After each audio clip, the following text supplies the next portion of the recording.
जय भीम। बस बाबा भीम का मानी थे हम, बस बाबा भीम का मानी थे। सिंगर अमन जाटो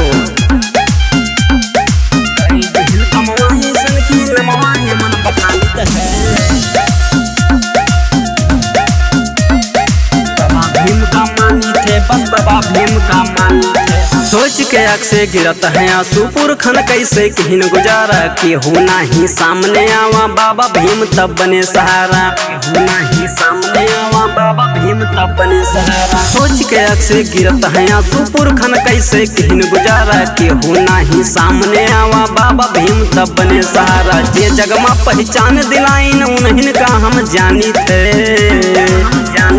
बस बाबा भीम का मानी थे हम, बाबा भीम का मानी थे। बस बाबा भीम का मानी थे हम, बाबा भीम का मानी थे। जय भीम।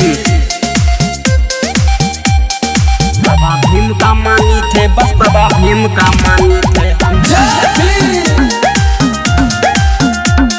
बाबा भीम का मानी थे, बस बाबा भीम का मानी थे। जहका जहका दिक्कत बाटे दूर रहे वे हमसे, बाबा साहेब गुरूर हमारे मानित है हम दिल से, बाबा साहेब गुरूर हमारे मानित है हम दिल से।